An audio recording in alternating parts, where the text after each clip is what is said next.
As if I haven't had enough time spent on Passats in the last month. This is our daughter's 2013 Passat TDI. Both front wheel bearings have gone. Nasty grinding noise, particularly bad when you are taking a curve. So let's show you what's involved in this. It's quite simple. Most of these things are simple. First thing, of course, is, take the wheels off. When the wheels are off, it is then removal of the caliper. There's only 2 bolts that hold the caliper in, but they are quite often quite stiff. Get to them round the back. All you need is a good wrench and a good hammer.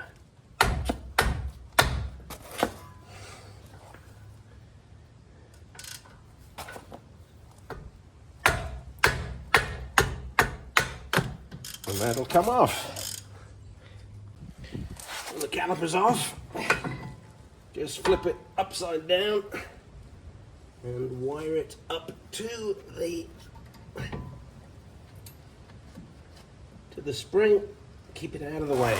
Next is loosen the nasty drive shaft bolt. 15/16, 12 point. Sometimes you don't have them. And they are solid. Way over torqued, always over torqued. But it'll come loose. Put a couple of the wheel nuts back in and put a pry bar in place. And if it won't go in that location, try it in a different one.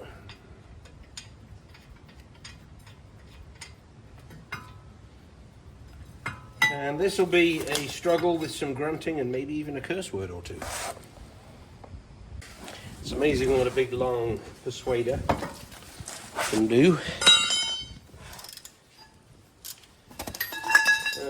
Loosen it off quite a bit, but not entirely. Give it a thump with the hammer, just to drive the drive shaft out of the splines in case it's rusted in.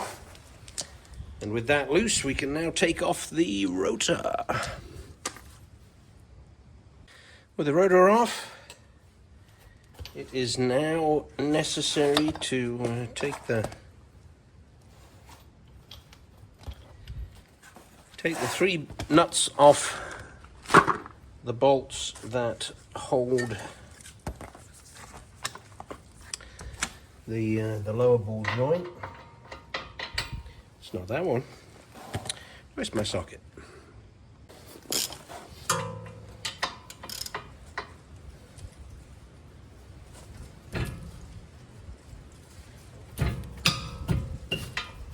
Not often too tight, these.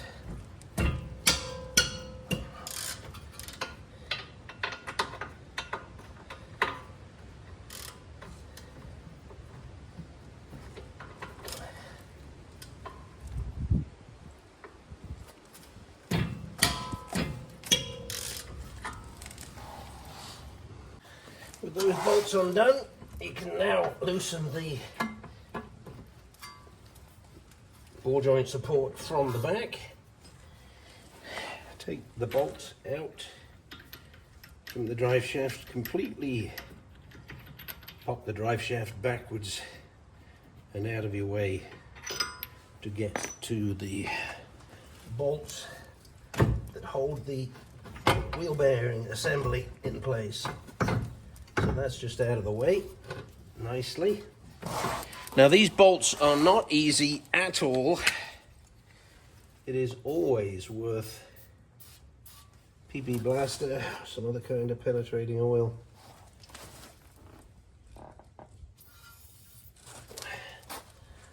On the heads and the threads. Don't need to worry about getting it all over everywhere. God. except you don't want it in your eyes. And then unfortunately you need some heat.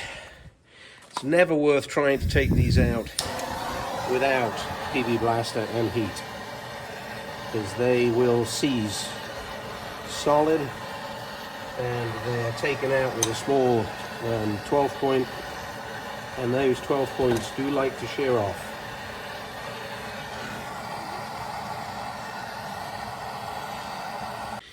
Put the heat just on the casting, no need to put it on the bolt head. Make sure that the 12 point socket is really well engaged.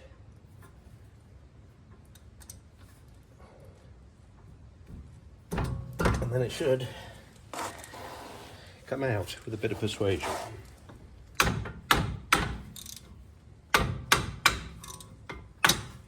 So fairly easy. Not easy if you don't use heat and PB Blaster. So a lot of American cars have much larger hub, and the wheel bearing is pressed into the hub, so you have to take all of this cast iron out. But these, like most European cars, this is Volkswagen, so of course it's German. So Hondas, they're not of course European, they're Japanese, but Hondas, Volkswagens, Porsches, you know, all of those cars that I have done have all had wheel bearing assemblies that are referred to as hubs, even though it's not the entire hub. It's just the wheel bearing in a casting that is then bolted to the wheel hub. So that's the thing that we're removing here.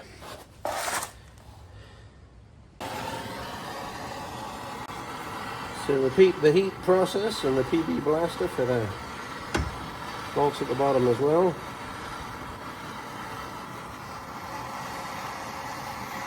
There's nothing anywhere near this bearing assembly that can be damaged from heat. Obviously you can be crazy and burn the brake line or something, but as long as you're careful, doesn't do any harm. Doesn't take much heat to just get the casting to expand a little and break free from the rust that are on the threads. You don't need to get it glowing red hot.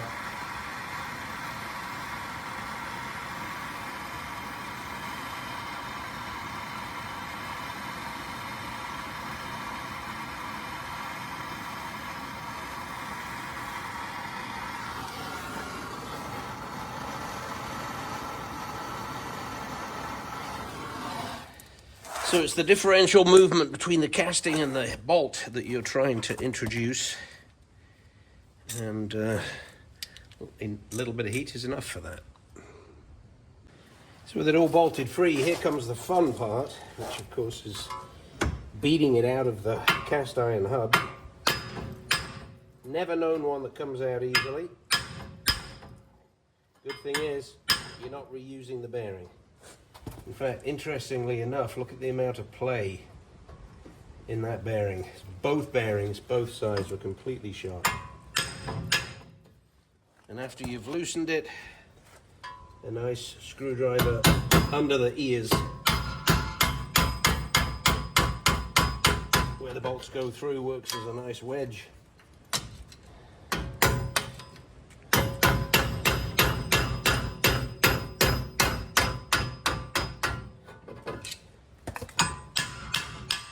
Comes right up. So that is not what a wheel bearing is supposed to feel like. That is loose in that direction.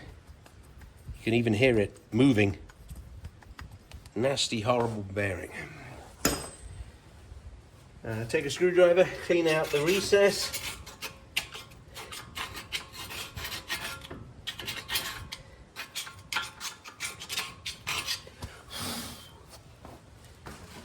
Grab the beautiful, brand new, stiff as a stiff thing. Very nice. Should slide right back in. Got to get the bolt started nicely, give it a little bit of a tap.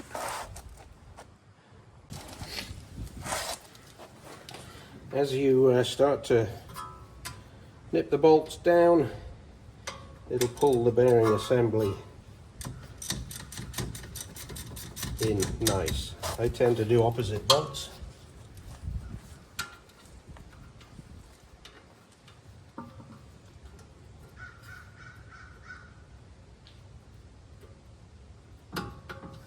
So that it doesn't go in cattywampus, as they say around here. I've actually never heard anyone say that around here except me, but I was told one day that somebody said that around here. Let's just snug those up. Diagonals.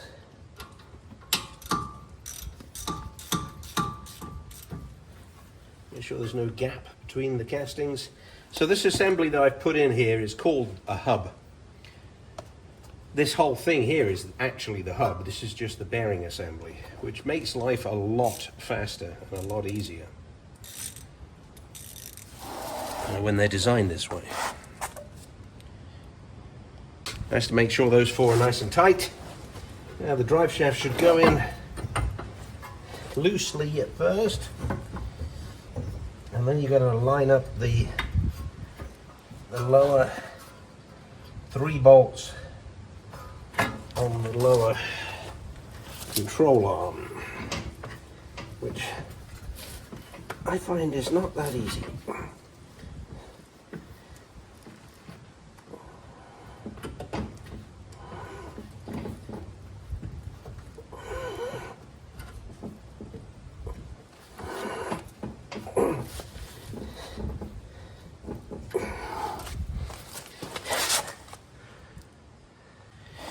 Well, I turned the camera off because I could feel a curse word coming. Getting those lined up is a bit of a pain. I unfortunately have a hernia right now from doing this kind of stuff, and worse. So struggling at weird angles. I get hernia-induced curse words. Not great. And you did not want to hear them. Those 3 bolts are nice and tight. Then the rotor goes back on again. There's just one little tiny Torx screw that holds the rotor prior to the caliper and the wheel nuts holding it in place. It does not have to be tight, and it does not have to be a big bolt. I think on Hondas it's a 10mm little bolt, but on these it's a Torx. Now to unhook the caliper, roll it down, and pop the bolts back in.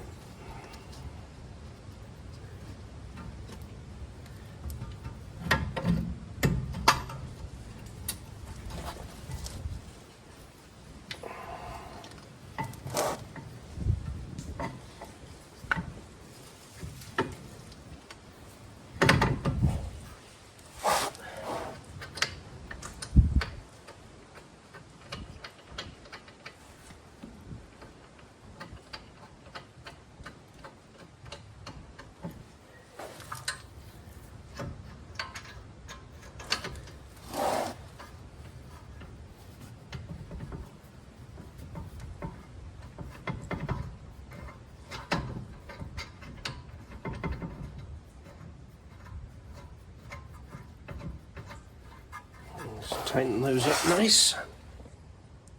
Caliper's nice and tight. Drive shaft is in the right position. If it were not, the bolt would not go in. So just got to snug this, make sure everything's good, and then torque it. Mustn't forget to undo this piece of wire that I often do forget that held the caliper.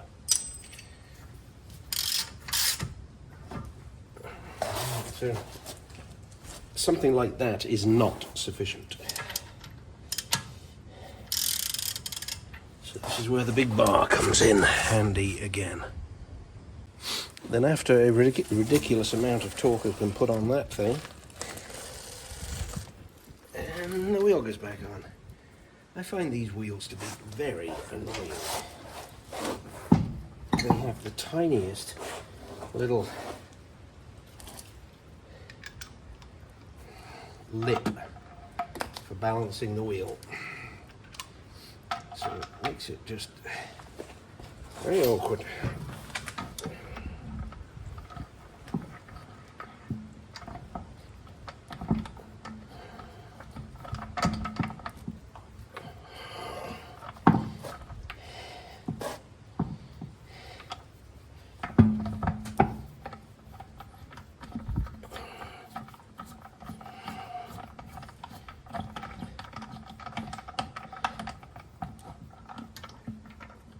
This, of course, is where you see people using the guns, and I do use guns for undoing, but never use guns for doing back up again, because you can't feel when anything is cross-threaded, which it can easily be.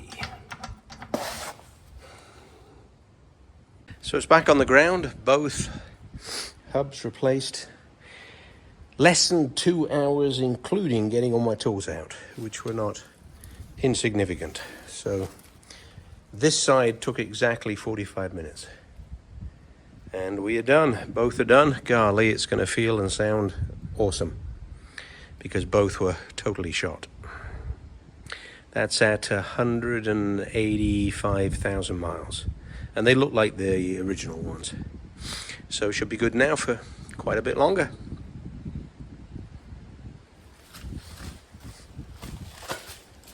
I got one more job I have to do on this guy, but not today. I've got to now replace the headlights in the Chevy, and I've got a circuit breaker that won't reset down at the log house. So I'm going to figure out what that is. Probably a soft breaker, and I have to replace that. But end of video for today. It's handy when your wife, your daughter, and your son all have the same car, because things do become simple, as you've always done everything once before. If that went into a dealer, they would have said that it was a minimum of 4 hours per side, which of course is nonsense. It took me 45 minutes. They would then charge you at least $250 for the bearing assembly. Yet at an aftermarket store, you get a 3-year warranty one for $120. And while they were doing the job, they would tell you your rotors were no good, your brake pads were no good. They would call you at work, tell you that to see it, they'd have to leave your car in the parking lot for a week. So you tell them to go ahead and fix it, and they'll charge you another $1,000 for the front end wheel job, brake job. So I'm done with dealers. Most things are simple. Saves a lot of money.